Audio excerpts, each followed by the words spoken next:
Comenzamos entonces la clase del día de hoy, chiquillos, chiquillas, tengan todos ustedes muy buenas tardes. Bienvenidos a esta tercera clase de Puntaje NEM, acá en Puntaje Nacional, junto con los chiquillos, con los amigos que vieron en el video, con los amigos de la Universidad Católica Silva Enríquez. Veo que hay harta gente en el chat y vamos a responder inmediatamente una pregunta que siempre sale, ¿cierto?, cuando comienza la clase, y además porque la vi por ahí en el chat. Hola, chiquillos.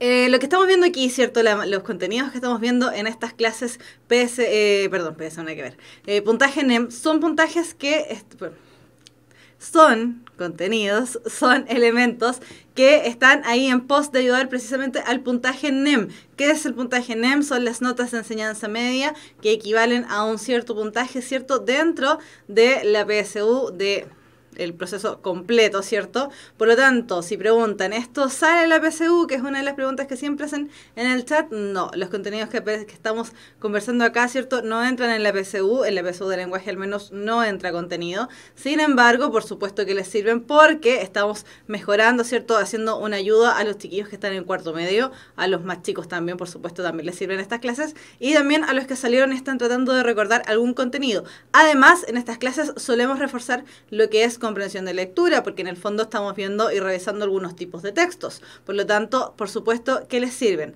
Como estrategia PSU a lo mejor directamente no, pero de manera indirecta por supuesto que sí. Entonces recordemos, clases de puntaje NEM referidas para estudiantes de cuarto medio en específico y por supuesto a todos aquellos que se quieran sumar. Entonces, ya lo veían, ¿cierto?, en la descripción del video. Lo que vamos a hablar el día de hoy va a ser precisamente con respecto a un tipo de texto que se llama el ensayo. Y eso lo vamos a enlazar con lo que estuvimos viendo en la clase pasada, que es, ¿cierto?, estuvimos viendo estas características de lo que es el texto literario, el texto no literario, y sumando todas esas características lo que conocemos como texto mixto o texto híbrido. Me voy a mover un poquitito. No, igual no se ve. Ya, me voy a desaparecer entonces mejor. A ver. Ahí sí, ya, me desaparecí. Entonces, la clase pasada estuvimos revisando texto literario, texto no literario y texto mixto. En relación al texto literario dijimos que tenía carácter estético, ¿cierto?, porque buscaba atraernos a través de su mensaje, ¿cierto?, un vocabulario selecto con recursos lingüísticos. Esto debido precisamente a que el lenguaje que emplea hace que se genere este carácter estético que se habla en el inicio, ¿cierto?, que estos recursos lingüísticos, conocidos generalmente como recursos del lenguaje o también conocidos como figuras retóricas o figuras literarias, hace que el texto literario sea atractivo de alguna manera, que nos interese, que nos lleve a los mundos que quiere generar. El objetivo que tiene es generar un efecto estético en el receptor, es decir, en nosotros como lectores. Ejemplos de texto literario encontramos en las novelas, las leyendas, la poesía, los dramas, la poesía visual, etcétera, etcétera. Y además en ella priman los hechos dentro de lo que vendría siendo el mundo representado. Por otra parte, tenemos el texto no literario en el cual prima, ¿cierto?, o el carácter principal que posee es el carácter informativo. El texto no literario, si bien tenemos distintos tipos de texto no literario, destacando por supuesto el informativo y el normativo, el texto no literario de por sí nos entrega información. Por lo tanto, los recursos que priman en él son recursos de índole referencial. Nos quieren llevar, ¿cierto?, a conocer la realidad de alguna manera. El objetivo que tiene es brindar información a nosotros los lectores, los receptores, ¿cierto? Ejemplo de texto no literario vamos a encontrar en las noticias, en los artículos, en las editoriales, las recetas, etcétera. Y en el texto no literario lo que van a primar, es decir, lo que más va a aparecer y es donde está la mayor preponderancia o la mayor importancia, es precisamente en los hechos. Cuando hablábamos de hecho y opinión, decíamos que estábamos hablando con respecto a lo que es los datos comprobables, ¿cierto? Eso podrían ser los hechos. En cambio, la opinión tiene que ver con un juicio de valor que tiene que ver precisamente con lo que nosotros manifestamos en torno a un hecho.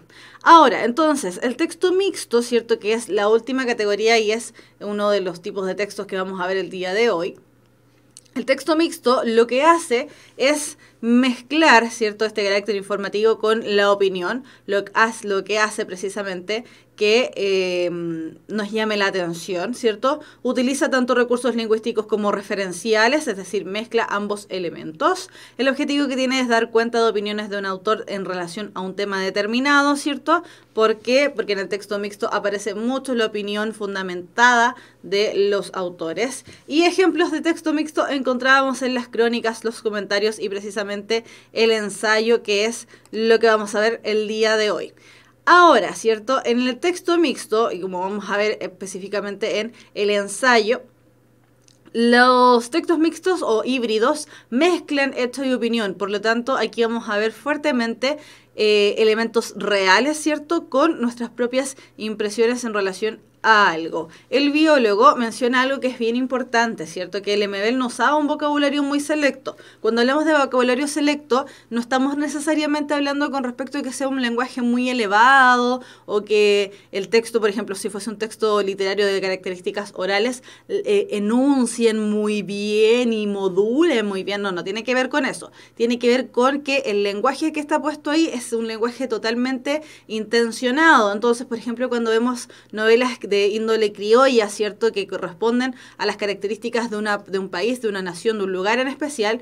Puede ser novela criolla chilena, argentina, peruana, boliviana, colombiana, da lo mismo. Va a aparecer, por ejemplo, mucho el uso de modismos, tal vez incluso de palabras que conocemos como garabatos, etcétera, etcétera. Entonces, cuando hablamos de vocabulario selecto, en el caso del texto literario, ¿cierto? No estamos hablando de que sea muy elevado, sino que estamos hablando de que está ahí de manera intencionada. Las palabras se eligen cuidadosamente para dar a conocer, por ejemplo, una realidad, ¿ya? Entonces, claro, Pedro Lemebel no utilizaba un vocabulario muy selecto, ni Carol Parra tampoco, para que vamos a andar con cosas, tampoco lo hacía. De hecho, en eso radica la gracia de su antipoesía, pero lo que estamos haciendo ahí es que el lenguaje está intencionado, está puesto de esa manera por algo bien en específico.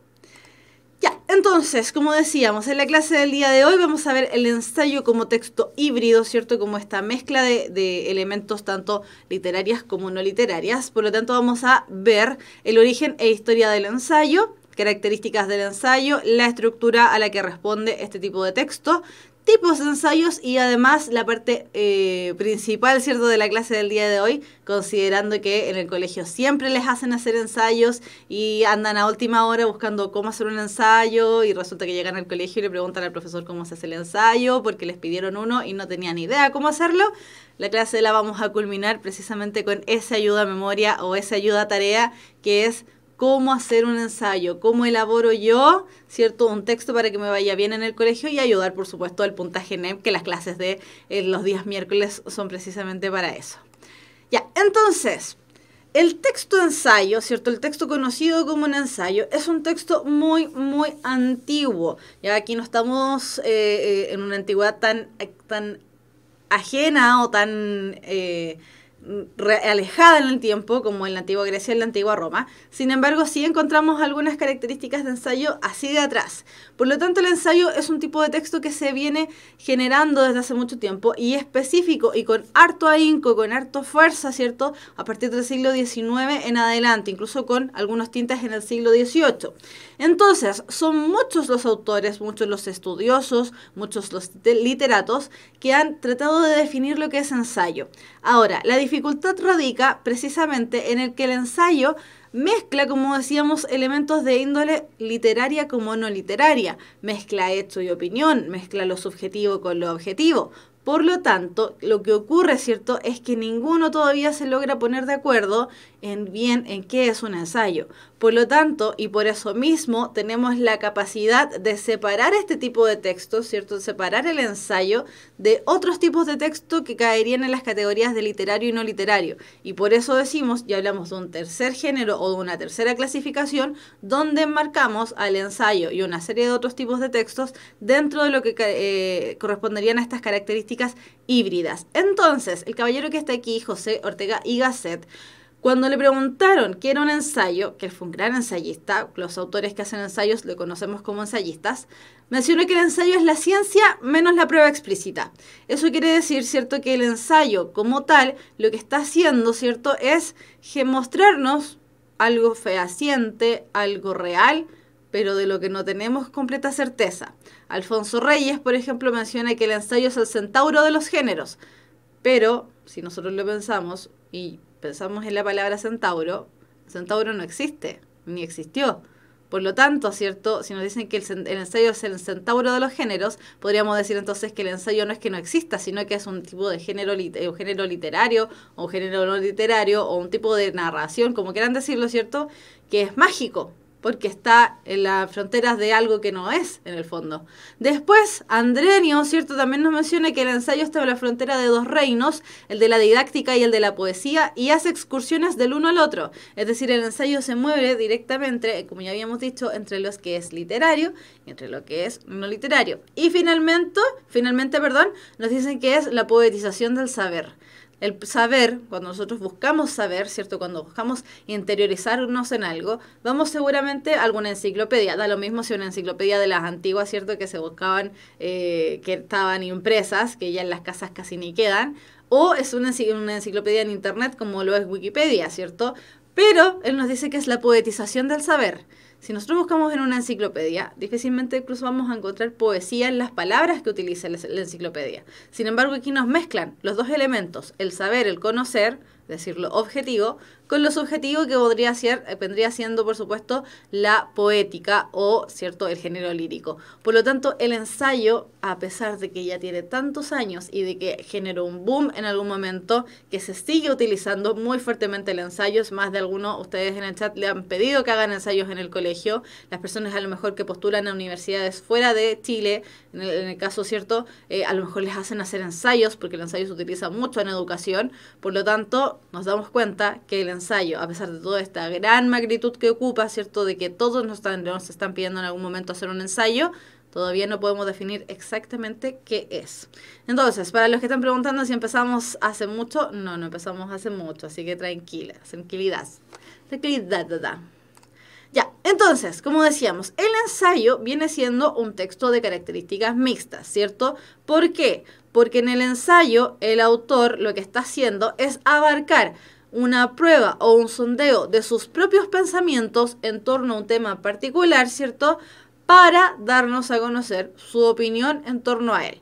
Ahora, cuando hablamos del motor reflexivo, estamos hablando precisamente acerca del hecho o el elemento que hace reflexionar a este autor. Y esta reflexión, este ensayo reflexivo, precisamente le da nombre a este tipo de texto. ¿Por qué el ensayo se llama ensayo, básicamente?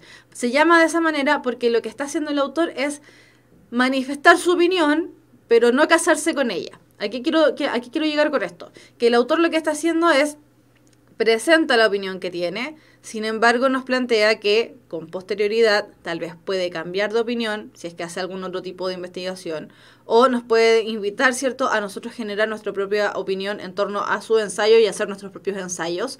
O por otro lado también podemos tomarnos, ¿cierto?, o dejar el ensayo abierto al final con una pregunta para que nosotros reflexionemos y elaboremos nuestros propios ensayos, etcétera, etcétera. Por eso el ensayo lleva este nombre, precisamente porque es un sondeo, ¿cierto? Es como una especie de borrador de lo que podría ser después, al final, otro tipo de investigación u otro tipo de manifiesto en torno a lo que pensamos y a lo que vivimos y a lo que sentimos. Entonces, el autor, en los ensayos, ¿cierto?, el objetivo que busca es precisamente exponer y sustentar su posición intelectual, moral o política con respecto a un tema en específico. Por lo tanto, en el ensayo, el autor se da a conocer muy profundamente, cosa que no logra, por ejemplo, hacer el texto literario, ni tampoco logra hacer el texto no literario. ¿Por qué? Porque en el texto literario el autor nos lleva a un mundo de imaginación, mientras que en el texto no literario el autor lo que hace es mostrarnos el mundo tal cual es. Mientras que en el texto literario, ¿cierto? Mientras que en el texto mixto, en este caso el ensayo, lo que hace el autor es manifestar su propio punto de vista. Por lo tanto, el autor que hace un ensayo es un autor sumamente vulnerable desde el punto de vista en que está tratando de defender las ideas propias que él o ella posee. De ese punto de vista, entonces, el ensayo es sumamente confesional en muchas partes. Por eso, ¿cierto?, dice ahí que el ensayo va a requerir capacidad de observación y de análisis, precisamente porque en la observación, ¿cierto?, a nosotros se nos van generando ideas en torno a un tema determinado, pero esas ideas, antes de plasmarlas en el papel, necesitamos sí o sí analizarlas, pensarlas, darle una vuelta, no llegar y plantear, ¿cierto?, lo que queremos decir. Entonces, como ya habíamos enunciado al inicio, el ensayo, ¿cierto?, es un texto relativamente joven, relativamente, porque igual se viene escribiendo hace un montón de años. De hecho, el primer ensayo que toma el nombre de ensayo, ¿cierto?, fue propuesto por Michel de Montaigne en el año 1580, donde él hizo un texto al que categorizó como un ensayo, donde él se da a conocer en relación a lo que manifiesta. Sin embargo, este Michel de Montaigne, que era un francés, un integrante, ¿cierto?, relativo a la monarquía, integrante más bien a las altas esferas políticas de Francia, él, como buen terrateniente, como buena persona intelectual, ¿cierto?, no le trabajaba un día a nadie, ni le trabajaba un peso a nadie, porque él ya tenía todo lo que tenía que tener.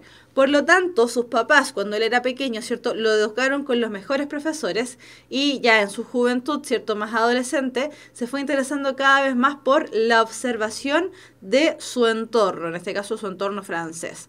Por lo tanto, en la época, ¿cierto?, antigua, en la época de Michel de Montaigne, lo que hacían los papás cuando llevaban profesores a los hijos, buscaban que les enseñaran griego y latín, perdón. ¿Por qué? Porque es la misma causa, ¿cierto?, por la misma causa que a nosotros actualmente nos enseñan, por ejemplo, inglés en los colegios, que es una manera más amplia de enseñarnos a conocer el mundo, es una manera más amplia también de darnos o abrirnos al mundo en términos de bagaje cultural. ¿Por qué? Porque si nosotros sabemos una segunda lengua, no nos remitimos solamente a las traducciones que tenemos en nuestro idioma natal o en nuestro idioma materno, ¿cierto?, sino que además podemos hablar y además comunicarnos e inmiscuirnos en toda una serie de obras que por nuestro idioma nos están vetadas. Por eso Michel de Montaigne hablaba francés, hablaba francés, porque era francés, y hablaba además griego y latín. Desde ese punto de vista, cuando le empezaron a enseñar griego y latín, conoció a dos grandes autores, que por un lado tenemos a Séneca y por otro lado tenemos a Plutarco, donde ellos ya en textos sumamente antiguos, para nada nuevos, ni para nosotros, ni en esa época, ¿cierto?, para Michel de Montaigne, ya tenían ciertas características que esbozaban un tipo de texto distinto a los que ya estábamos acostumbrados, donde el autor lo que hacía era precisamente contarnos lo que estaba vivenciando. Entonces, si bien el origen del género está puesto, ¿cierto?, el origen del género ensayístico está puesto en Michel de Montaigne, porque en el año 1580 él plasmó su obra y le puso de título, voy a imaginarme que yo estoy escribiendo mi libro y cuando ya me termino de escribir, pregunto, ¿cómo se va a llamar mi libro? Le voy a poner ensayos. Él fue el que se le ocurrió ponerle ese nombre. Sin embargo, podemos rastrear características del ensayo muchísimo tiempo atrás, antigua Grecia, ¿cierto?, antigua Roma, a través de Plutarco, como ya decíamos, y además de Séneca. Estos dos seres humanos, muy antiguos por supuesto, lo que ejecutaban, ¿cierto?, en términos literarios era lo que se conocía como la oratoria grecorromana. Lo que hacían básicamente era mirar a su alrededor lo que tenían, ¿cierto?, los árboles, los peces, la gente, cómo convivían, qué era lo que hacían, bla, bla, bla, bla, bla, y darlo a conocer o plasmarlo, ¿cierto?, en ciertos textos. Afortunadamente esos textos llegaron hasta el día de hoy, por lo que podemos saber precisamente a través de esos textos que ellos hicieron cómo era el mundo de la antigua Grecia y de la antigua Roma.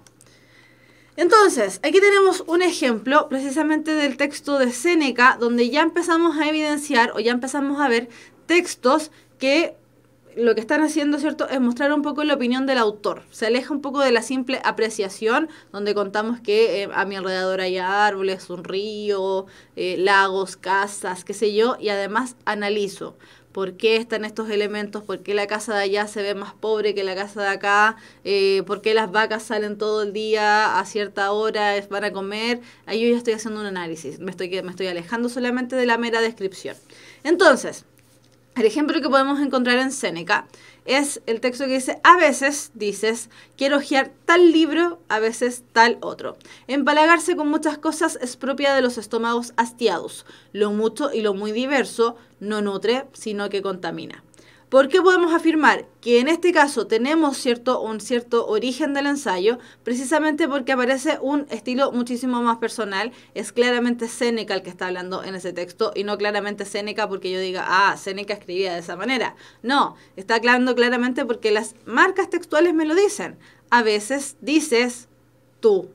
Le está hablando a un alguien que él además conoce, porque se permite la licencia de comparar la lectura de un libro con la lectura de el estómago, que en el fondo es comer, ¿ya? Entonces por eso podemos afirmar que el estilo es muchísimo más personal, más relajado también.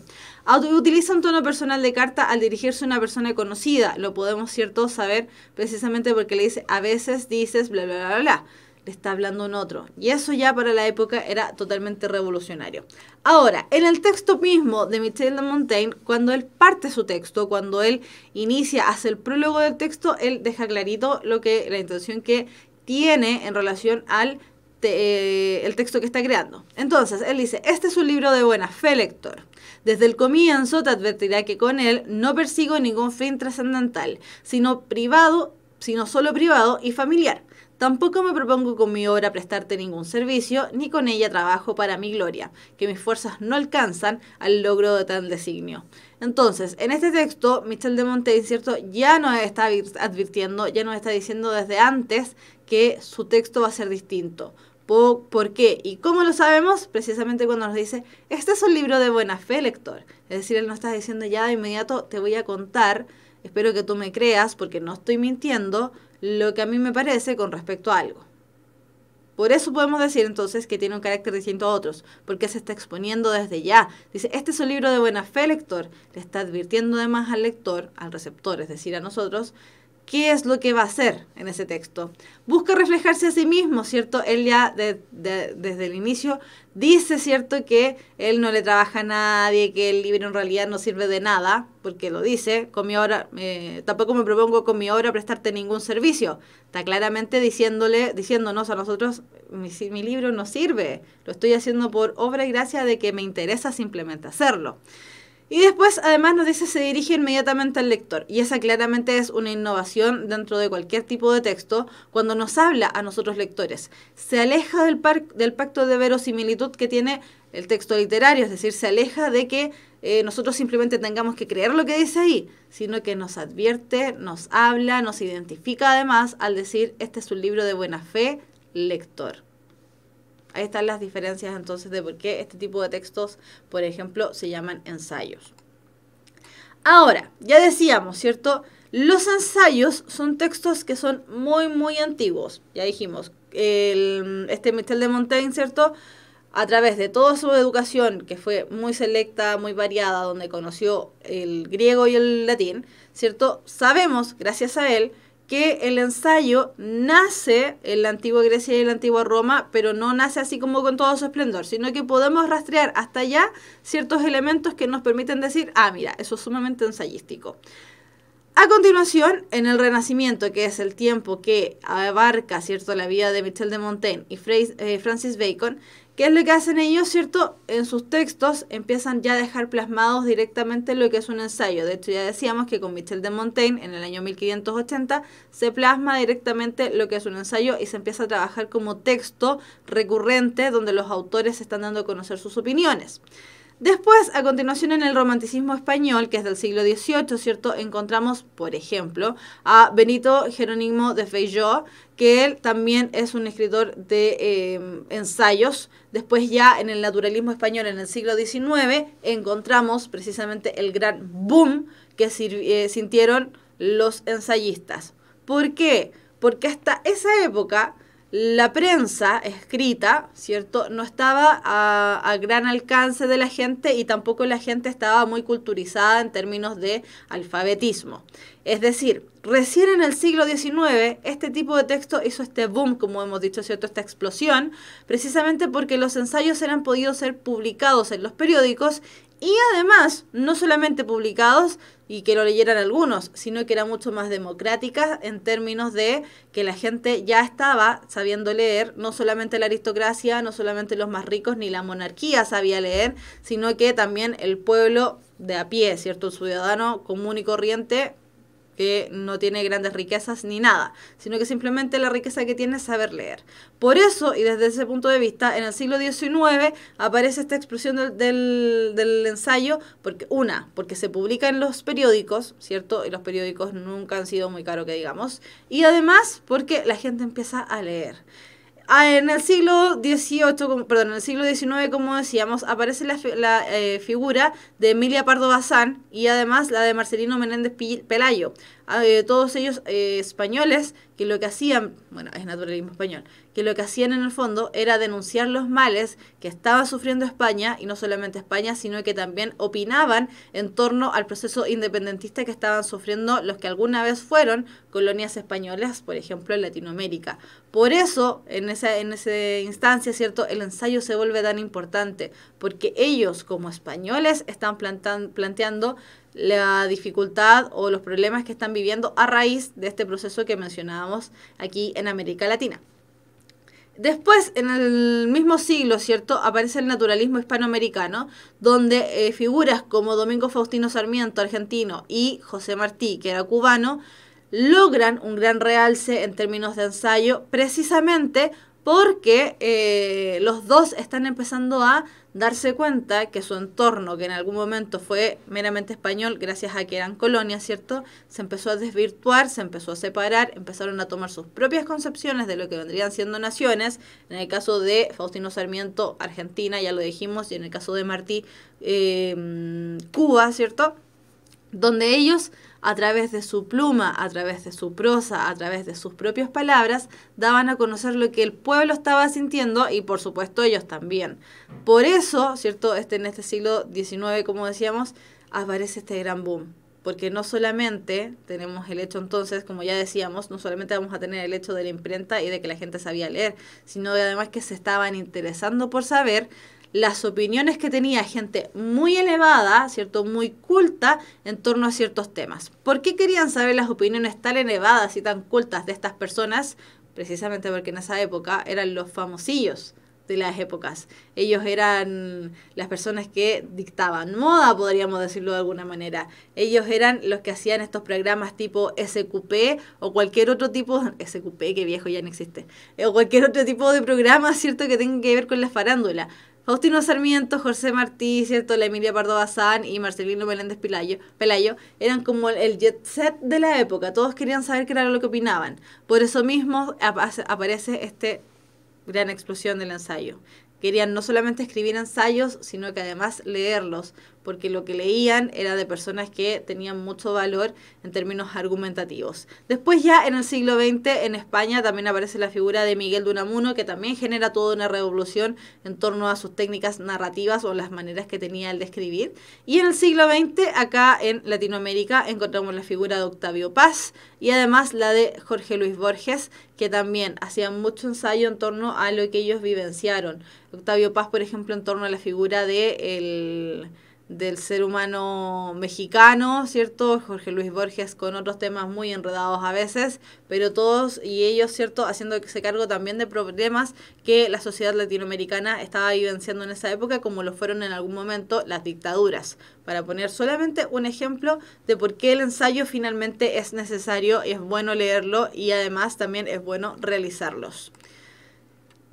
Entonces, por ahí que Will Fabi Daniel estaba preguntando ¿qué tan fácil es hacer un ensayo? Es súper fácil si lo sabemos hacer. Entonces, precisamente para él que estaba preguntando, ¿cierto? El ensayo tiene como características varias.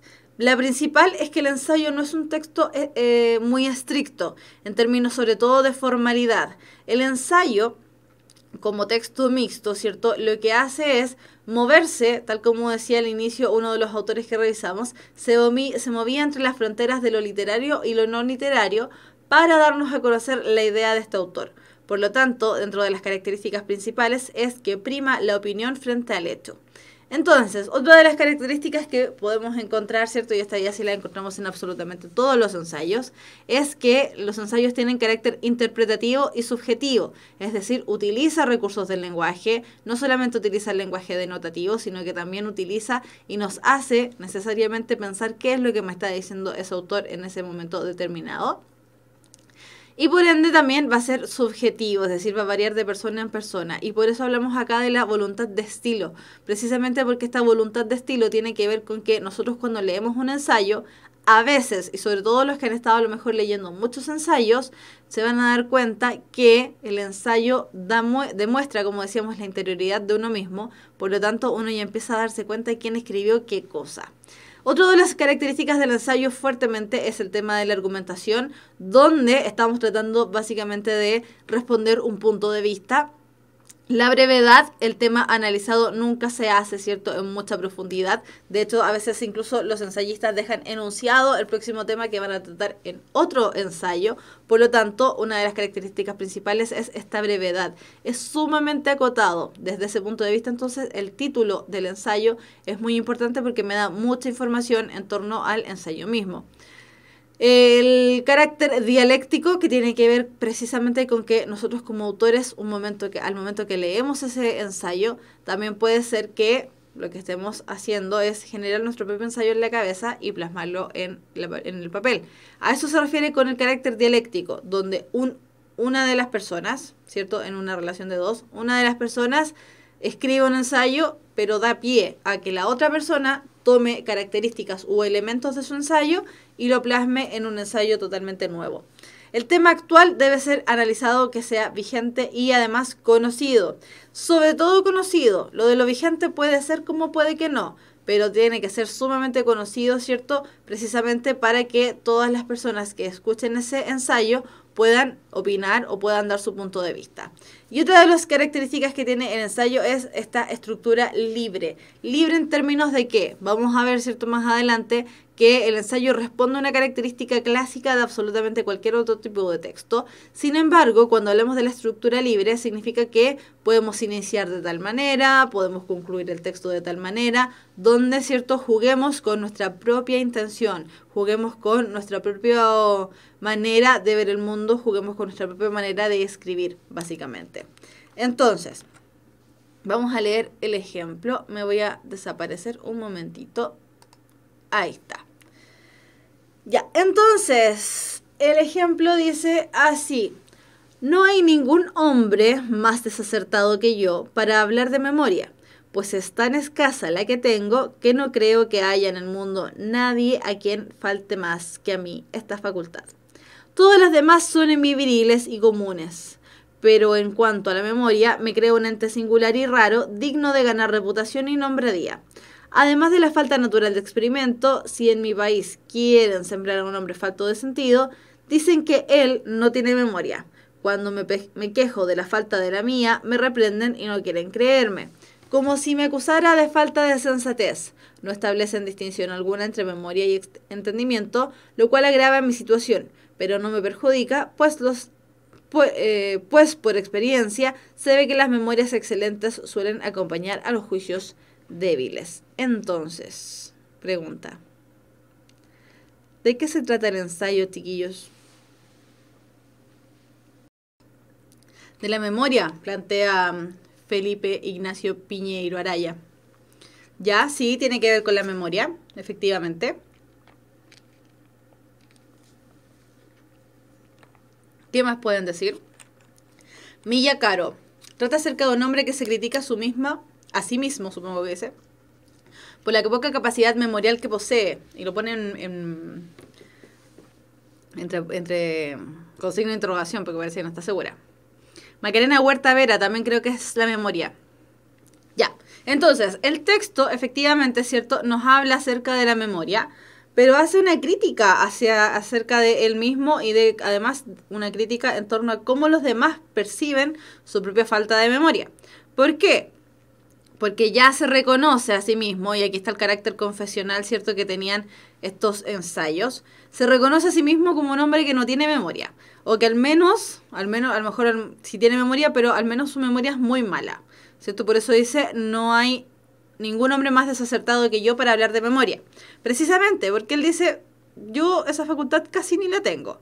Dice: es tan escasa la que tengo que no creo que haya en el mundo nadie que falte más que a mí esta facultad. Más encima se está tirando al suelo y dice: no hay nadie más desmemoriado que yo, básicamente. ¿Cierto? No sé cómo se pronuncia ese nombre. Stenger dice que es una crítica personal a la falta de memoria y los demás no le creen. Exactamente, sí, tiene que ver con eso. Entonces, él con ese juego, ¿cierto? Donde más encima, como ya decíamos, se echa al suelo y dice, no hay nadie más falto de memoria que yo.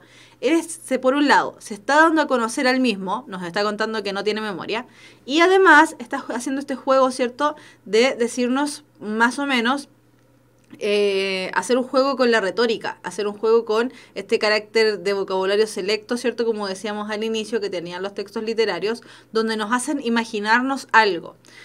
Después, cuando dice, todas las demás son en mí viles y comunes, en relación a las facultades. Pero, en cuanto a memoria, me creo un ente singular y raro, digno de ganar reputación y nombre a día. Es decir, es tan malo que es el rey de los malos, básicamente. Eso es lo que nos está diciendo.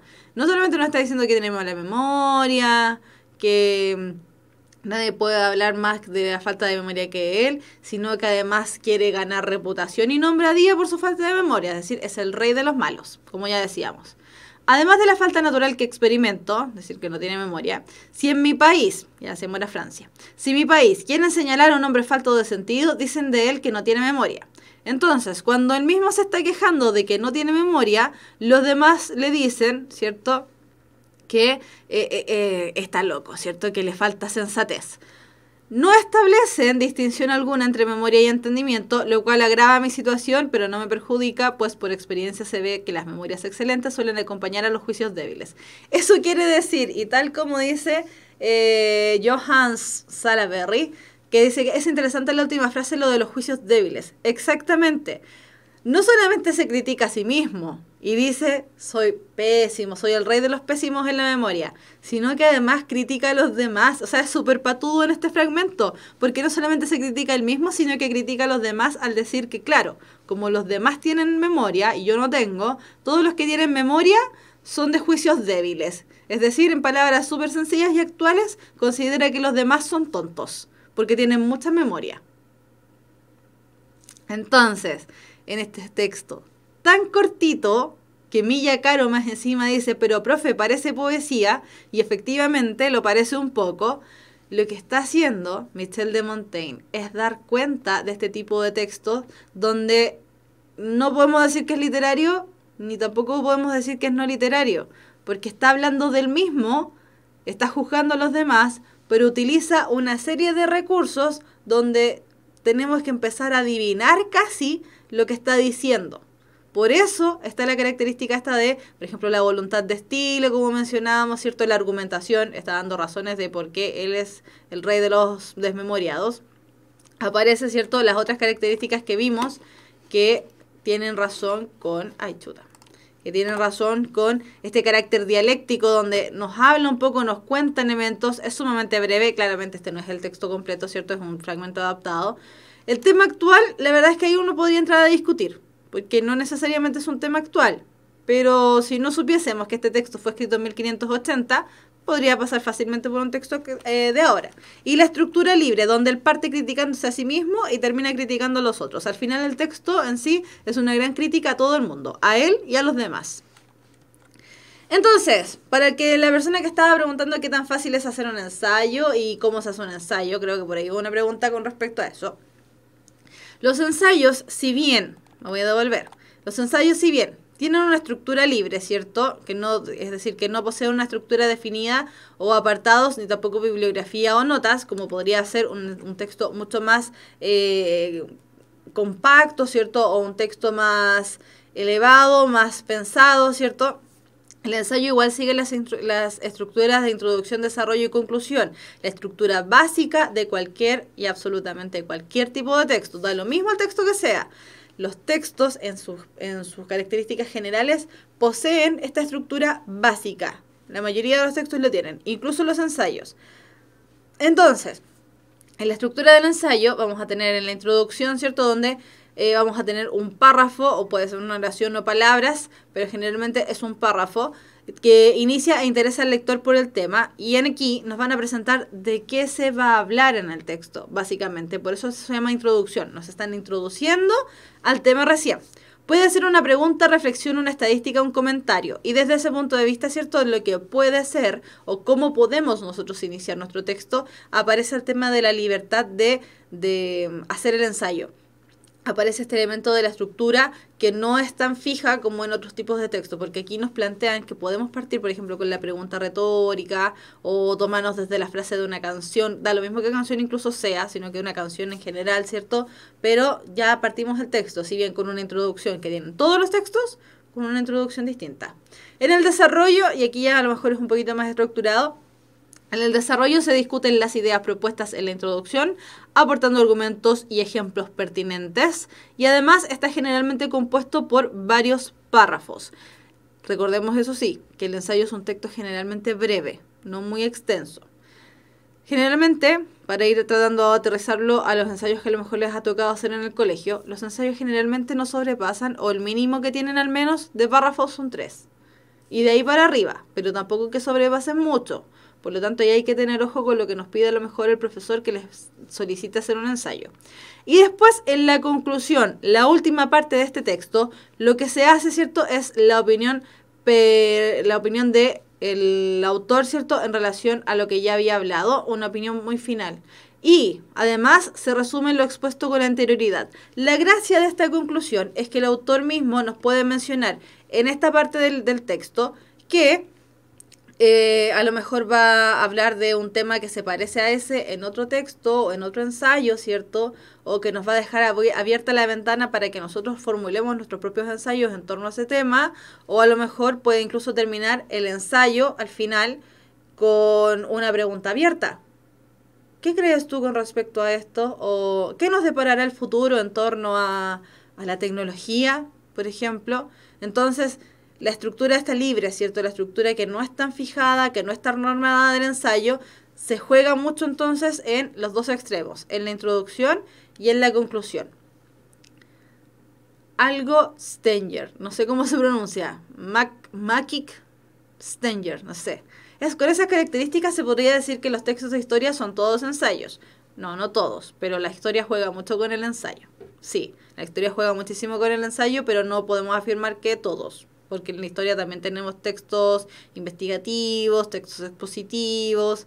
Entonces, ojo ahí con la sentencia de que todos. Pero sí, la historia juega muchísimo con el ensayo. Eso sí, eso sin duda. Ya, ahora, hemos dicho varias veces, ¿cierto?, a lo largo de la clase, que los ensayos pueden jugar un poco con este tema de la argumentación. Desde ese punto de vista, nos acercaríamos a un texto a lo mejor más bien no literario. Pero también hemos dicho que el texto ensayo es un texto mixto, por lo tanto tiene características de literario. Cuando nos piden hacer un ensayo en el colegio, generalmente es un texto argumentativo, pero también existen otros tipos de ensayos, como el ensayo expositivo y el ensayo crítico. Sin embargo, y ahora sí lo analizamos desde el punto de vista estructural, del tema que tocan, de la manera en que lo hacen, el ensayo necesariamente, independiente de si es expositivo o crítico, necesariamente va a exponer una argumentación. ¿Ya? Sí o sí, va a presentar una defensa en torno a lo que el autor piensa con respecto a un tema determinado. Por lo tanto, ahí sí también va a presentar una crítica en torno al tema que esté realizando o desarrollando. Desde esa manera, entonces, estas tres denominaciones que nosotros podemos decir, este es un ensayo expositivo, este es un ensayo argumentativo y este es un ensayo crítico, al final los ensayos terminan siendo todos un poco lo mismo. Pero las finalidades son relativamente distintas. Entonces, en el caso del ensayo expositivo, vamos a encontrar unos ensayos donde lo que generalmente se busca hacer es hacernos comprender a nosotros como receptores, ¿cierto?, que un concepto, ¿cierto?, que a lo mejor nos resulta difícil, tal vez no lo es tan así. Entonces, el ensayo expositivo expone, ese es el nombre, ¿cierto? El ensayo expositivo expone una cuestión que a lo mejor para el mismo autor no es muy clara o para nosotros como receptores tampoco es muy clara. Entonces, el ensayo expositivo generalmente va a poseer 3 etapas donde en la fase inicial se cuestiona el elemento, se cuestiona por qué esto es así, por qué se genera este fenómeno, por qué los árboles son verdes, por qué, no sé, llovió ayer, qué sé yo.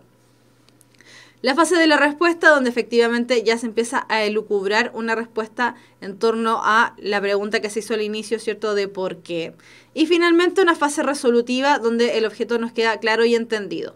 Ahora, hay que tener ojo aquí con esto de que el objeto queda claro y entendido. Los ensayos no son textos donde uno dé la solución al mundo. Generalmente en el ensayo uno elabora, ¿cierto?, una cierta solución que uno cree que es la más adecuada, pero no podemos cerrarnos a que sea solamente esa la solución. Ojo ahí. Ignacio Quiroga pregunta si están siempre las tres presentes. Generalmente sí, pero la que siempre aparece sí o sí es la argumentación. Ya, entonces, en términos de lo que vendría siendo el ensayo argumentativo. El ensayo argumentativo lo que hace es exponer puntos de vista, ya sean propios o ajenos, y los someten a el análisis, ¿cierto?, o a los argumentos del propio autor. Pues entonces, en el ensayo argumentativo podemos discutir nuestra propia opinión en torno a algo. No sé, me gusta que haya llovido ayer, me gusta el sonido de las hojas al caminar por el parque en otoño, qué sé yo, lo que se me ocurra, porque me tengo que lavar todos los dientes en la mañana, no sé, o en realidad me tengo que lavar los dientes toda la mañana, ahí sí, porque sería argumentativo. Y las tesis, perdón, y los argumentos que defiendan mi opinión. Ahora, también puedo defender o puedo desbaratar la opinión de un otro. Entonces, ¿cómo lo haría? En el ensayo de tal persona, por ejemplo, en el ensayo de Michel de Montaigne, que se afirma tal cosa, frente a eso yo opino algo distinto, o frente a eso yo quiero llevarlo ahora a futuro y darme cuenta que lo que él dice está errado. Desde ese punto de vista, entonces, el ensayo argumentativo no solamente argumenta para mi favor, ¿cierto?, en torno a lo que yo estoy pensando, sino que también argumenta en relación a lo que otro puede estar pensando y que ya lo plasmo, por supuesto, en un ensayo. Entonces, los elementos estructurales corresponden a los elementos de una argumentación, donde el punto de vista es la opinión, ¿cierto?, que se desarrolla el tema, y los argumentos van a ser las defensas de esas opiniones. Y además vamos a utilizar distintos tipos de argumentos, este es contenido de tercero medio por si acaso, vamos a utilizar distintos tipos de argumentos que tengan que ver con el convencer y con el persuadir. Cuando nosotros convencemos a alguien, generalmente vamos a dar argumentos de índole racional, citas, datos, estadísticas, elementos que podamos comprobar como hechos.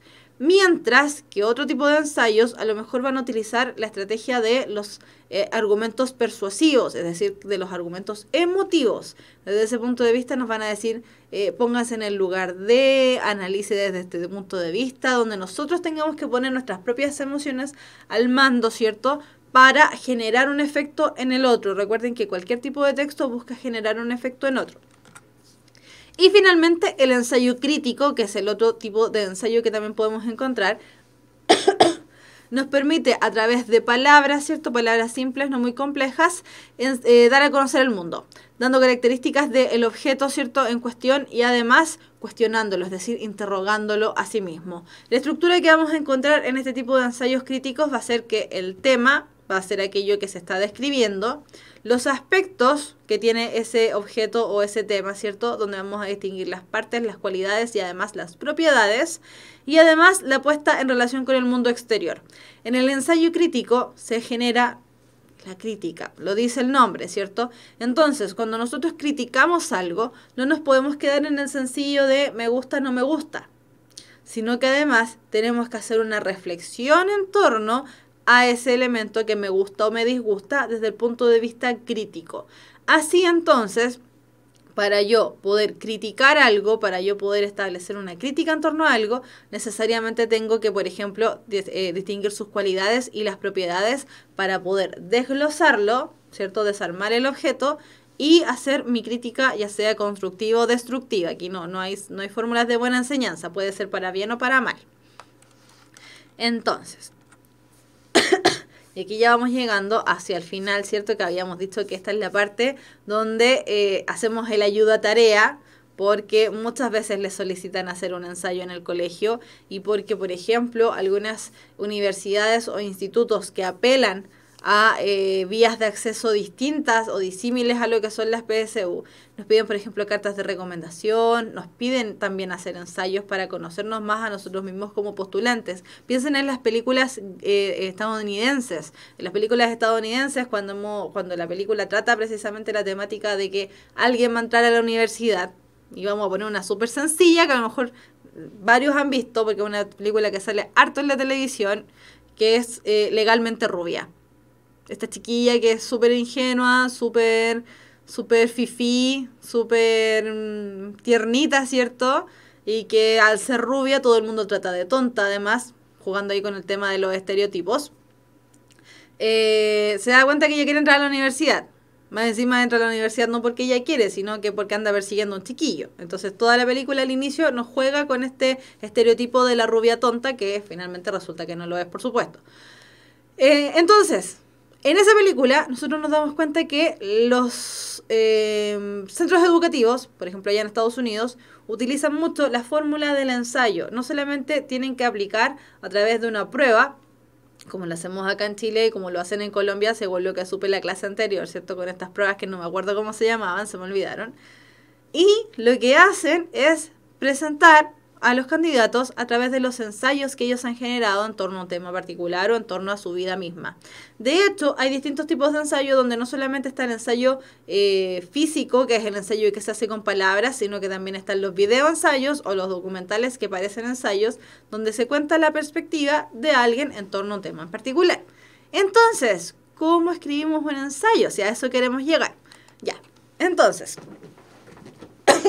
perdón. Para escribir, ¿cierto? Un ensayo, sobre todo en el colegio. Aquí dice cómo escribir un ensayo en el colegio, pero puede ser en realidad un ensayo para cualquier cosa. Lo primero que tenemos que hacer y tenemos que tener sumamente presentes, no se nos puede olvidar jamás, y esta es la parte generalmente más difícil del ensayo, porque si no nos determinan el tema tenemos que hacerlo nosotros, es determinar acerca de qué tratará mi ensayo. Recordemos que una de las características del ensayo es precisamente el carácter acotado. Eso quiere decir que no puedo decir que voy a hablar de la radioactividad presente en el mundo.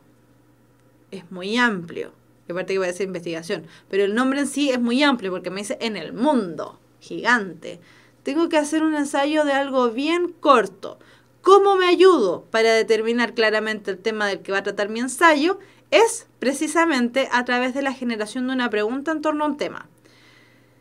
¿Qué siento? ¿Qué opino? ¿Estará bien esto? ¿Estará mal? Para motivar a la reflexión. Entonces, ejemplos de temas de ensayo podemos ver en el tema de, no sé, típico ensayo de colegio acerca del aborto, por ejemplo. Si el aborto está bien o el aborto está mal.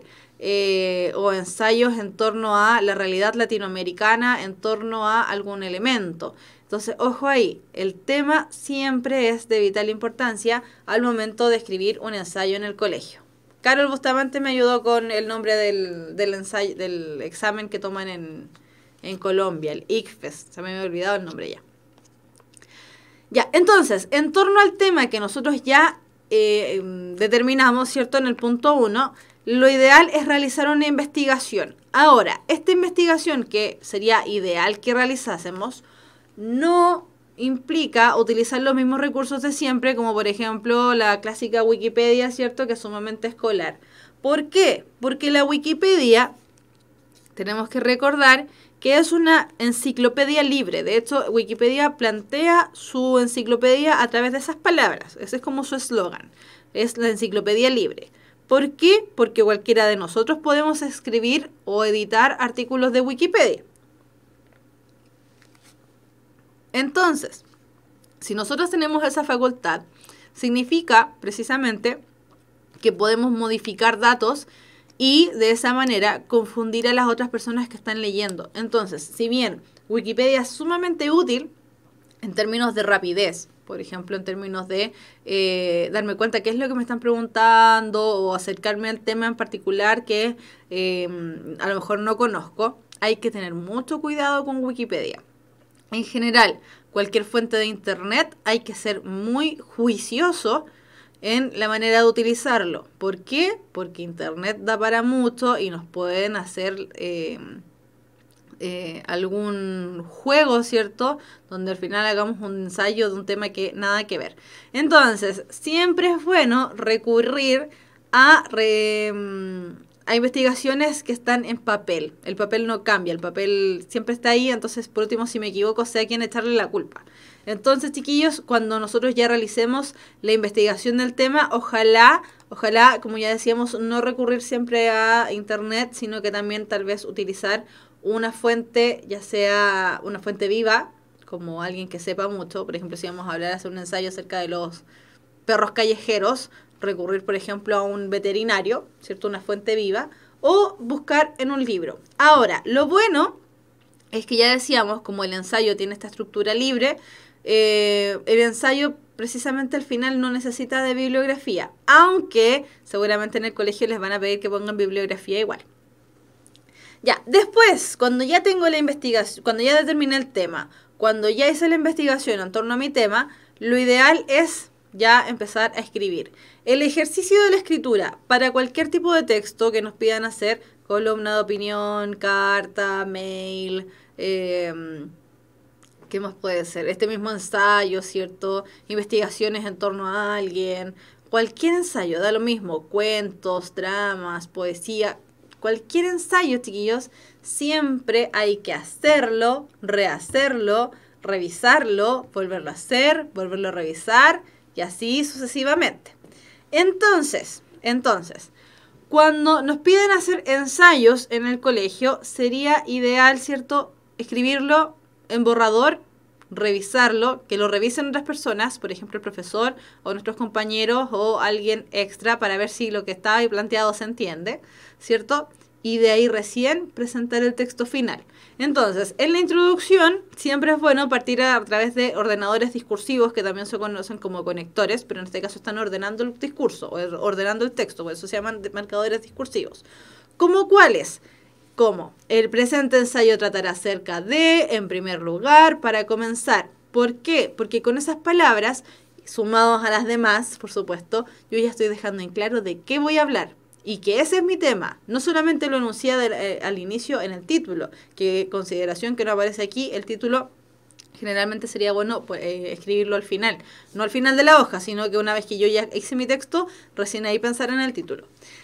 ¿Por qué? Porque ya decíamos, la introducción de los textos generalmente responden a lo que va a hablar o lo que va a tratar el texto que estoy haciendo.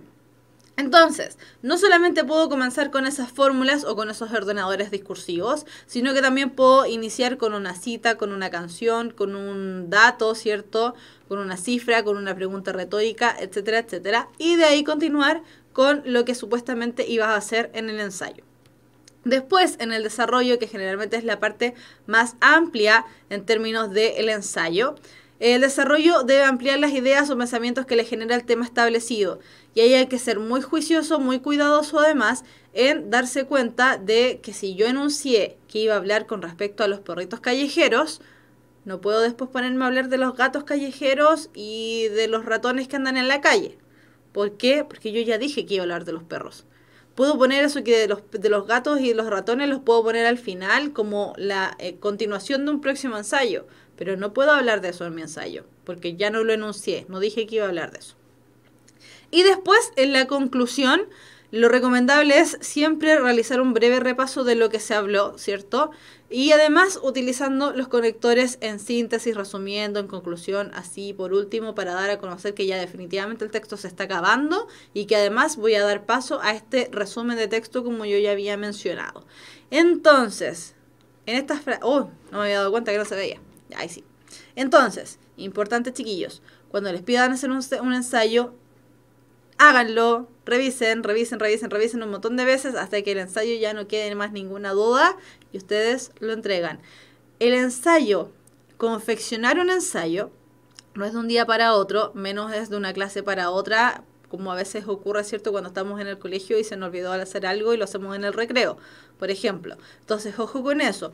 Cuando nosotros escribamos un ensayo, dediquémosle tiempo para que sea otro el encargado de leerlo y que le marque las dificultades que se encontró con la lectura para nosotros poder cambiarlo y mejorarlo. Porque aquí, por supuesto, como estamos en puntaje NEM, lo que estamos buscando es subir la nota. Si yo hago mi ensayo en el recreo, a lo mejor voy a tener un 4 y con suerte, ¿cierto? La idea es sacarme el 7, que para los chiquillos que están viéndonos desde Colombia, acá en Chile es la nota máxima. Entonces, para escribir un ensayo hay que dedicarle tiempo sí o sí. Milla Caro pregunta si nos va a enseñar cómo se cita el ensayo. En el ensayo, sí, se va a enseñar citaje. Pero esas citas que vamos a ver, ¿cierto? No es necesariamente para ensayo, es para cualquier tipo de texto, porque eso se ve también en cuarto medio. Así que sí, vamos a ver cómo citar. Esa clase va a estar entretenida. Ya. Entonces, nos vamos a la actividad de aplicación. Vamos a leer un texto que se llama El hábito de la lectura. Y vamos a ir identificando las características del ensayo que dimos en clases. Estas características eran que los ensayos tenían este carácter interpretativo y subjetivo. Hablamos acerca de la argumentación en el ensayo, la brevedad, que tenía que ver no solamente con su corta extensión, sino que además también tiene que ver con que nosotros no agotamos el tema, es decir, no somos sumamente amplios con el tema, sino que somos muy acotados. El carácter dialéctico, que tenía que ver con la capacidad de dialogar de alguna manera u otra con nosotros los receptores. El tema actual, ¿cierto? Y la estructura libre, que tenía que ver con, no con que sea desordenado, sino que en la introducción y en el desenlace o en la conclusión, nosotros podíamos tal vez escribirlo de una manera a lo mejor más entretenida. Ya, entonces, ahora sí, vuelvo a desaparecer. El texto dice así. El hábito de la lectura. Se admite como un hecho probado el que la gente, no solo en España, sino en el mundo entero, lee menos cada día que pasa, y cuando lo hace mal y sin demasiado deleite ni aprovechamiento. Es probable que sean varias y muy complejas las causas de esta situación, y creo que la culpa no es solo de la televisión. Incluso cuando no había televisión, cuando aún no estaba inventada, tampoco leían, sino que mataban el tiempo que les quedaba libre, que era mucho, jugando a las cartas o al dominó, o discutiendo en la tertulia del café de todo lo humano y gran parte de lo divino. La televisión incluso puede animar al espectador a que pruebe a leer. Bastaría con que se ofreciese algún programa capaz de interesar a la gente por alguna de las muchas cuestiones que tiene planteado el pensamiento, en lugar de probar a anestesiarla o a entontecerla. Los gobiernos, con manifiesta abdicación de sus funciones, agradecen y aplauden y premian el que la masa se entontezca aplicadamente para así poder manejarla con mayor facilidad. Por eso le merman y desvirtúan el lenguaje con el mal ejemplo de los discursos políticos. Le fomentan el gusto por los inútiles y engañadores espacios de publicidad, le aficionan a la música estridente, a los concursos millonarios y a las loterías, le animan a gastar el dinero y a no ahorrar, le cantan las excelencias del Estado. El hábito de la lectura entre los ciudadanos no es cómodo para el gobernante, porque en cuanto los ciudadanos razonan, se resisten a dejarse manejar.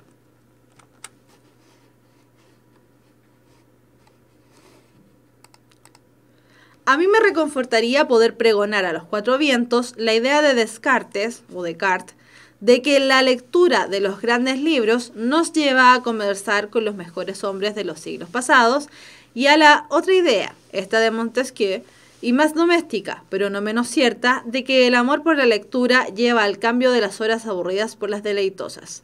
La afición a la lectura no es difícil de sembrar entre el paisanaje. Bastaría con servirle, a precios asequibles, buenas ediciones de buena literatura, que en España las hubo en abundancia. Este menester incumbiría al Estado, claro es, pero no necesariamente a través de cualquier angosto y poco flexible organismo oficial, sino pactando las campañas con las editoriales privadas. La culpa de que se haya perdido en proporciones ya preocupantes el hábito de la lectura, y no solo en España, repito, es culpa de los gobernantes del mundo entero. Echarle la culpa del desastre a la televisión es demasiado cómodo, sí, pero no es cierto. Y este texto es de Camilo José Cela y fue publicado en el año 1993. es decir, hartos años atrás. No sé exactamente cuántos, pero hartos años atrás, como 25 si no me equivoco. Por lo tanto, si lograron apreciar, ¿cierto?, en el texto este de Camilo José Cela, lo que se presenta, claramente es un ensayo, lo estábamos viendo, no puede ser ejemplo de otra cosa, estábamos viendo ensayo, pero además de eso, nosotros habíamos dicho que el ensayo podía ser argumentativo, podía ser crítico y también podía ser, uno más que en este momento se me olvidó, expositivo. Camilo José Cela juega con los tres elementos. Por un lado, expone, ¿cierto?, lo que va a hablar, que nos va a hablar acerca de lo poco y mal y nada que leemos. Critica, ¿cierto?, las falencias del Estado, en este caso de España, en relación a las políticas públicas. Y además, no solamente critica las falencias, sino que además también expone una serie de argumentos en torno a por qué nosotros no leemos o por qué la gente no lee. Entonces, si bien ya habíamos dicho, existen tres tipos de ensayos, el expositivo, el argumentativo y el ensayo que tenía que ver con la crítica, también dijimos que si bien uno de los tres predomina, puede también que se den exactamente los tres y casi en igual proporción. En este caso lo que predomina es la intención crítica, ¿cierto? Él está criticando una serie de situaciones donde él dice, bueno, por todos estos motivos nosotros no leemos. Y eso además es malo. Pero también da razones de por qué no solamente estos de ahora, estos de antes y así sucesivamente. El biólogo me confirma que este texto tiene 25 años. Ya, saqué bien la cuenta. Efectivamente, tiene 25 años. Ya, entonces, dijimos que íbamos a estar hablando con respecto a las características del ensayo. Una de las primeras características que dijimos que tenía el ensayo era este carácter interpretativo y subjetivo, que tenía que ver con que se aprecia la opinión del autor y además nos permite interpretar lo que está queriendo decir el autor. Entonces, en este texto, el autor, Camilo José Cela, presenta sus propias ideas en torno a un tema determinado. En este caso, por supuesto, la lectura o la carencia o falta de lectura.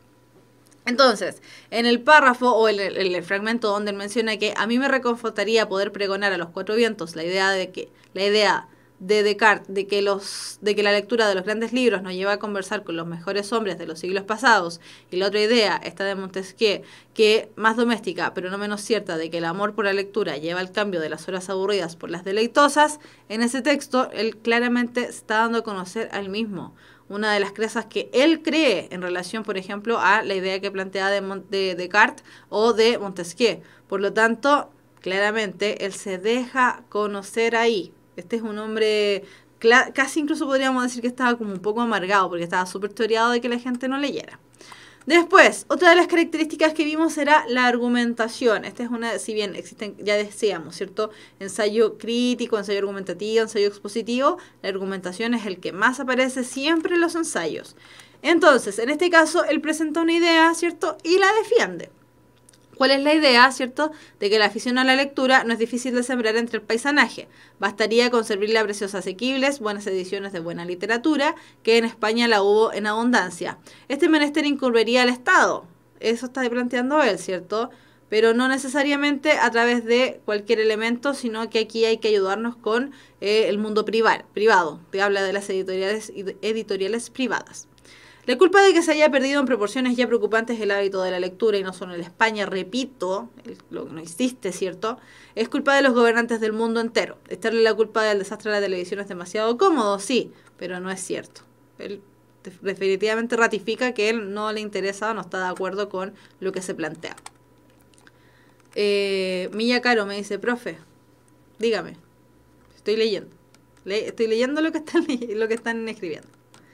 Ya, otra de las características que dijimos que tenía el ensayo era que era breve, era cortito, pero no solamente cortito en extensión, sino que además no analizaba el tema en profundidad. En este caso vamos a hablar de la brevedad de la extensión, y este ensayo, que es sumamente corto, tiene incluso 3 párrafos, donde podemos casi que afirmar que el primer párrafo es de introducción, segundo párrafo de desarrollo y tercer párrafo de conclusión. Entonces, insisto, cuando les hagan hacer ensayos en el colegio, generalmente lo mínimo que van a tener que pedirles o lo mínimo que van a tener que hacer ustedes es estos 3 párrafos de introducción, desarrollo y conclusión. Ya, el carácter dialéctico tiene que ver con la intención de generar diálogo con la persona que está leyendo el texto. ¿Diálogo en qué sentido? Porque ya sabemos que no podemos responderle a un texto escrito, ¿cierto? Tiene que ver con la capacidad con que tengamos nosotros de razonar en torno a lo que el texto me está presentando, en torno a lo que el emisor me está presentando. Entonces, el carácter dialéctico dice que está cercano al emisor. Se admite, en el fragmento, ¿cierto? Dice, se admite como un hecho probado el que la gente, no solo en España, sino en el mundo entero, lee menos cada día que pasa y cuando lo hace mal y sin demasiado deleite ni aprovechamiento. Es probable que sean varias y complejas las causas de esta situación y creo que la culpa no es solo de la televisión. Incluso cuando no había televisión, cuando aún no estaba inventada, tampoco leían, sino que mataban el tiempo que les quedaba libre, que era mucho, jugando las cartas o al dominó o discutiendo en la tertulia del café de todo lo humano y gran parte de lo divino. Entonces, ¿qué es lo que ocurre aquí con el ensayo? ¿Cierto? Con el ensayo este del carácter dialéctico. Cuando él parte su texto diciendo que no solamente en España, sino que en el mundo entero todos están leyendo menos, nos está haciendo una crítica, porque nosotros estamos leyendo ese ensayo, por lo tanto tenemos, en el momento que leemos eso, hacemos una revisión de nuestra propia actividad como lectores. Entonces ahí uno queda, bueno, entonces este caballero me está atacando, pues me voy a enojar, no voy a terminar de leer el texto. Entonces él recula, ¿cierto? Se retrocede un poco en su idea y dice, bueno, pero tranquilos porque esto no es de ahora, esto es súper antiguo, así que ya. Y ahí uno queda así como, ah, ya, me parece Camilo José Sola. Ahora sí que sí, porque si no, no te iba a seguir leyendo. Cela, no Sola. Ya, vi la pregunta Milla Caro, voy a contestar, pero terminando contesto. Ya, tema actual. Si bien este tema o este texto tiene 25 años, porque saqué bien la cuenta y el biólogo me ratificó, ¿cierto? 25 años efectivamente. Y más encima avisan que se fue el año que Michael Jackson vino a Chile. Miramos todos o fetos o nonatos o proyectos de ser humano, ¿cierto? Y hay todo mal. Este tema es sumamente actual, incluso hasta el día de hoy. Entonces, que el tema sea actual no tiene que ver necesariamente con que el texto sea de ahora, sea de ayer, sino que tiene que ver con que el tema que plantea sea un tema que a lo mejor no se ha resuelto. En este caso, el tema claramente de la lectura. Y además, y para ir concluyendo, dijimos, ¿cierto?, que la estructura de los textos son libres. En este caso, el texto, ¿cierto?, el Camilo José Cela, no nos dice de dónde saca las citas, pero sí lo que hace es citar a personas reconocidas, como Descartes, ¿cierto?, o Montesquieu, que ellos ya también habían planteado lo interesante, o lo grato, o lo bueno, que es leer. En el fondo, esos son sus respaldos. Él dice, bueno, yo planteo esto, pero Descartes y Montesquieu también lo plantearon. Entonces, todo lo que estoy diciendo está bien. Ya. Ahora sí voy a las preguntas que estaban en el chat. Contesté que nos va a enseñar a citar en el ensayo. Sí, vamos a aprender a citar. Profe, ¿cuál es su libro favorito? El que estoy leyendo actualmente. Generalmente es ese, porque no tengo un libro favorito definitivo, nunca. Me gustan muchos libros. Profe, si es un texto tipo más argumentativo, ¿qué es lo que busca más, persuadir o convencer? Y la vida del compadre contesta, persuadir es lo mismo que convencer. Ya, la diferencia radica en que el persuadir, las palabras, a ver, persuadir y convencer son ambos finalidades del texto argumentativo. Y el ensayo tiene mucho del texto argumentativo, por lo tanto, busca ambas. Ahora, las dos palabras, persuadir y convencer, no son sinónimos. Se utilizan como, pero no lo son, porque tienen una diferencia fundamental. Ya dijimos que, claro, ambos son finalidades del texto argumentativo, pero no son sinónimos. Persuadir, cuando nosotros buscamos persuadir a alguien, utilizamos argumentos que se llaman argumentos de tipo persuasivo afectivo, que tiene que ver con los sentimientos, con ponernos en el lugar del otro. La persuasión tiene que ver con la capacidad, ¿cierto?, de... se me olvidó ahora cómo se llama esto, de ponernos en el lugar del otro. Se me olvidó cómo se llama exactamente esa capacidad, pero es una capacidad que tenemos de sentir lo que siente el otro. De decirle, por ejemplo, convencer a un niño, o decirle a un niño las razones por las que se tiene que abrigar, y es decirle, es que yo me voy a poner muy triste si tú te resfrías. Entonces el niño va y se abriga y se pone guantes. Empatía, gracias, esa era la palabra. Va, se pone guantes, se pone gorrito y hace al final lo que uno quiere. Eso es un fenómeno de empatía, gracias el biólogo. Ese es el fenómeno de ponernos en el lugar del otro. El niño toma ese argumento de que si él se resfría, a mí me va a dar mucha pena. Toma ese argumento, lo hace suyo, lo entiende y lo hace. Esa es la empatía, esa es la finalidad del persuadir. Nosotros utilizamos argumentos que vienen más que nada de los sentimientos. ¿Ya? La publicidad ocupa mucho este tipo de mecanismos, por ejemplo, cuando en los comerciales, o en los comerciales de seguros de vida, dice que si tú estás bien, ellos van a estar bien. Entonces uno dice, voy a comprar el seguro de vida porque yo quiero estar bien para que todos los demás estén bien. En ese caso también están ocupando un argumento que tiene que ver con la persuasión. A nosotros nos llama la atención, pero a nivel emocional. Ahora, el convencer son los argumentos que utilizan el raciocinio. Tienen que ver con la capacidad que nosotros tenemos de entender las cosas, pero a nivel racional. Entonces, el convencer tiene que ver con los argumentos lógicos, racionales. Tiene que ver con los datos, con las cifras, con los hechos, con cosas que yo puedo comprobar. Cuando me dicen 8 de cada 10 odontólogos prefieren tal marca de cepillo de dientes, me están convenciendo. Puede que sea un dato falso, pero en mi cerebro suena real. El de 8 de cada 10 gatos prefieren tal marca de comida de gatos, lo mismo. Me están dando un dato. O cuando me dicen cámbiate a tal empresa porque es la empresa que ha tenido más expectativa de no sé qué, lo mismo, me están dando un dato. Están generando un argumento a nivel racional. Ahora, en términos de cuál argumento es más efectivo, si es más efectivo convencer o es más efectivo persuadir, va a depender de qué es lo que quiero lograr. Sin embargo, independiente de eso, siempre el argumento más sencillo es el de persuadir, precisamente porque todos tenemos la capacidad de sentir, pero no todos tenemos la misma capacidad de razonar. ¿Ya? Entonces, ojo. Entonces, a fin y al cabo, el ejercicio del ensayo generalmente va a ocupar más argumentos de tipo emotivo, porque tiene que llegar a todos. Sin embargo, va a depender también del tipo de ensayo al que nos enfrentemos.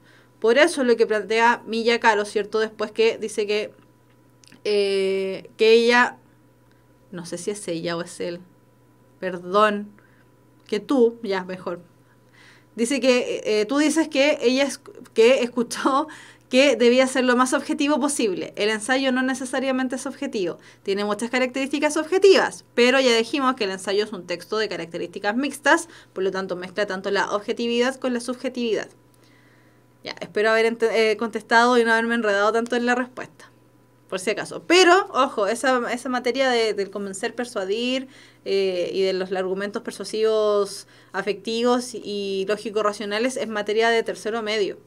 ¿Ya? Entonces, claro, nosotros a lo mejor lo vamos a hablar aquí en clases, pero va a ser como bien por encima porque supuestamente eso ya lo pasaron, o ya lo vieron, o ya lo vivimos. Ya, entonces, resumen de la clase que estuvimos hablando del ensayo. Ese era el título de la clase del día de hoy. El ensayo es una composición escrita en prosa en la cual se expone la interpretación personal y las ideas del autor sobre un tema en particular. Desde ese punto de vista, entonces, el ensayo mezcla tanto lo objetivo con lo subjetivo. Mezcla mi punto de vista personal, que vendría siendo subjetivo, es mío propio, pero para yo defenderlo tengo que recurrir a fuentes, ¿cierto?, que son más bien objetivas. Después, el ensayo además tiene una data de vida muy antigua, dijimos que la podíamos rastrear hasta la antigua Grecia y la antigua Roma. Sin embargo, como nombre ensayo, ¿cierto?, como el nombre del tipo de texto, apareció oficialmente en el siglo XVI con Michel de Montaigne y se consolidó fuertemente en el siglo XVIII a partir de la idea, 18 y XIX, a partir de la idea de la prensa libre, a partir de la idea de que la gente ya estaba leyendo más, ¿cierto? Y además también tenía más acceso a la información a través de la prensa. Y actualmente los ensayos, la verdad es que gozan de gran auge debido a la libertad de expresión que nos otorga a nosotros como autores. Desde ese punto de vista también tiene que ver con por qué los profesores nos piden harto hacer ensayo en el colegio. Porque no solamente están midiendo una serie de habilidades, sino que además también están viendo cómo funciona el mundo alrededor del estudiante. Estoy dando los tips de los profesores. El mago lo hizo otra vez. Ya, su estructura sigue el esquema de introducción, desarrollo y cierre. Si bien es una estructura libre, sí o sí tiene estas características de que en la introducción se hace tal cosa, en el desarrollo se hace tal cosa y en el cierre se hace tal cosa. En la introducción introducimos el tema, decimos qué vamos a hablar. En el desarrollo desarrollamos precisamente o expandemos el tema que ya anunciamos en el inicio, ¿cierto? En la introducción, y en el cierre o en la conclusión damos por terminado el ensayo y además decimos la proyección que pueda tener ese ensayo en otro tipo de ensayo. Y como ya decíamos, el ensayo, ¿cierto?, procede una acción predominante, ya sea exponer, argumentar o criticar. Sin embargo, estos tres elementos aparecen en todos los ensayos igual, pero con mayor fuerza o con mayor ahínco aparece harto el tema de la argumentación dentro del ensayo. Ya, ¿queda alguna otra pregunta en la clase, chiquillos? Ya, voy a asumir que no. Ya, chiquillos, entonces, damos por concluida la clase del día de hoy. Vamos a ver lo que estaban preguntando, ¿cierto?, con respecto a citaje, que son las citas, cómo se cita, porque los textos generalmente nos piden al final, ¿cierto?, que elaboremos una bibliografía y aparece además como contenido de cuarto medio. Ahí aparece una pregunta. Un texto argumentativo, ¿qué busca más? Un texto argumentativo busca más defender la opinión del autor. ¿Cómo la defiende? Precisamente a través de los argumentos. Ya, concluimos la clase del día de hoy. Chiquillos, que tengan una muy linda noche. Nos vemos el próximo miércoles. Recuerden que estamos en puntaje NEM. Entonces estas clases están dirigidas en relación a las clases de cuarto medio, el último año de enseñanza, ¿cierto? Para los chiquillos acá en Chile y por supuesto para todos los demás que quieran ver las clases. Eso incluye tercero medio, segundo medio, primero medio, de ahí para abajo, y además los que a lo mejor ya han salido. Los que preguntan si les sirve para estas clases, les sirven para la PSU, no sirven, no preguntan contenidos, pero sí sirven desde el punto de vista de que analizamos algunos textos. En este caso, por ejemplo, hoy día analizamos ensayos y ya sabemos más o menos cómo abordarlos, y eso por supuesto que coopera para generar mejor comprensión lectora a nivel de los textos que nos van a pedir. Entonces, ¿sirven? Sí sirven. Ya, chiquillos, nos vemos el próximo miércoles a las 6:30. Cualquier cosa, como siempre, estén bien atentos a las redes sociales de Puntaje Nacional, porque siempre cualquier información relevante, ¿cierto?, alguna información de última hora, siempre se da a través de esos medios. Nos vemos el próximo miércoles, 6:30. Que estén bien. Un abrazo grande. Chao, chao.